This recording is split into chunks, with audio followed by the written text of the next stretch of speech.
So things seem to be getting worse in the world of crypto and in more particularly Binance. I want to read the headlines with you guys and go over some of the things. And let's just jump right in. So headlines: SEC asks for emergency order to freeze Binance US assets anywhere in the world. Another headline coming out from The Verge: the SEC is trying to freeze Binance's assets. And this is some of the details.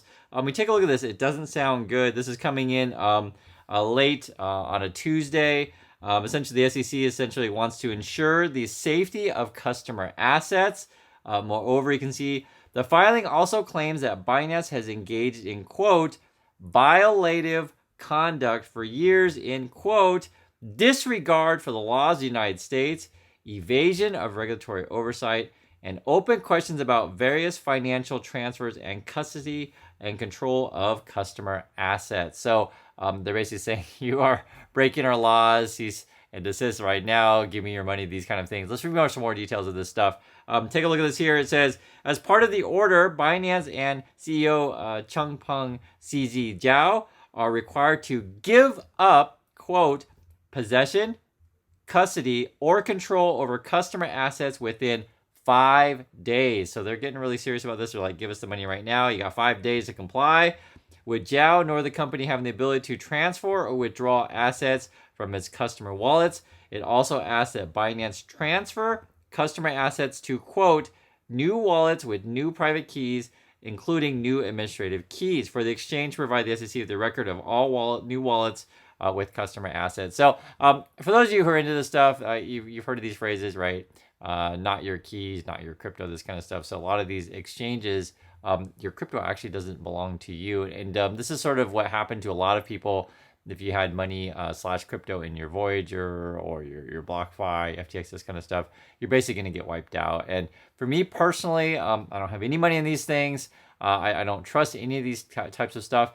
And this is sort of why, months ago, when I warned, actually it's been a year ago already, when I started warning people about all of the FTX YouTubers saying, hey guys, it looks like this is all a scam. There's just too much money flying around. And those, essentially scammers gladly took the money to pump you these crypto exchanges. And as it turns out, they're unsafe. The US government is really cracking down, saying, don't try to run away with the money. We have our eyes on you. Don't go anywhere. And this is only the two, I guess, bodies that are regulated by the U.S. So if you have money in Binance.com, which is different than Binance.us, which is, in other countries, there may be different regulations, say, in Europe, Asia, Africa, South America, etc. And I'd love to hear from viewers who watch this channel internationally. Is there any news brewing in your local governments? Are they starting to crack down on Binance? Or is this a U.S.-only operation? The one thing I will say about this stuff is, with the exchanges, if they are indeed sort of shuffling your funds around and essentially, playing with your money, that is a problem. Now, Binance all along has claimed that, no, we are safe. We have your money. If you want to, get your money, you can withdraw at any time. And people are like, yes, I will totally do that. So some people did pull their money out. Sadly, though, I think there's some people who probably have their money stuck in this thing. And unfortunately, in these kind of things, especially with a bank runs kind of situation or crypto exchange run kind of situation, the people who pull their money out first get their money, and then there's gonna be other people who basically just, again, get wiped out. So I'd be really, really careful here. When the U.S. is moving quickly to freeze assets, it means that they're kind of worried that the money's not there and they're trying to recover it for customers. Now, you're gonna still get a lot of crypto channels out there on YouTube saying, oh, this is just the U.S. government playing, mommy and daddy, and if I want to waste my money on dog coins, I am free to do so. The main reason why you regulate these kind of things is because if the markets / exchanges are, clearly manipulated or, nefarious, you're just doing it to protect consumers. Now, the case against the government would be, well, no, they're just trying to push their dollar or their euro or their yen or their won or their yuan, whatever, sort of currency you're going. And for me, I'm like, yeah, of course they are. Do you really think the government wants to encourage people to, put money in this alternative stuff that is not regulated? I mean, and it is what it is.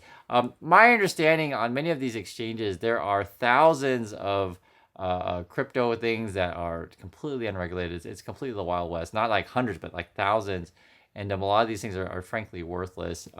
I know it's sad to say that this kind of stuff, because if you want to be popular on YouTube, you just tell everybody, hey, you're going to be rich by buying this dog coin. And, it doesn't matter what it is, what it does, who's buying it, just as long as it goes up and as long as that, you keep feeding the hype, because this whole game is based on the greater fool theory, which means that I'm a fool to buy said dog coin, but if I can find a fool bigger than me who's willing to pay a higher price than what I paid, therefore I can make money. But I'd be really cautious on this stuff right now. I would not trust any of the channels out there pumping you crypto, especially with these kind of things going on where the US is moving so aggressively against Binance. We just talked about the recent lawsuit against Coinbase, and then that's Coinbase and Binance. I mean, who else can they go after when Binance is the biggest one? And moving to freeze assets, they must be sort of gotten, my guess, they must have sort of gotten some sort of inside tip or something like that to move this fast. So love to hear your thoughts on this thing. Do you think this is the end of crypto? And also, too, let's say the exchanges all go under. Just for example, do you think crypto can still survive? Because theoretically, you could just do a peer-to-peer kind of network kind of thing, no centralized, exchange. And theoretically, it could survive, but I just don't see where, the money will be coming in, because institutions, I don't think, would be jumping into this. But that's just me. That's my opinion on stuff. I don't like this stuff. I think it's a bunch of, essentially digital garbage. But I get it. Some people out there are like, no. The digital coins with dogs on them are awesome. It's the future, bro. And Chris, you just don't understand. That's what people will like to say. But I'm telling you the truth on this thing. The U.S. is going after this pretty tough. And if the U.S. is going to do that, I'd be really curious which other countries are to follow. So please chime in if you are watching this internationally. So that's what's going on. Love to hear your thoughts on this thing. They got 5 days to comply. Let's see what happens. So thanks again for watching, and I'll catch you in the next video.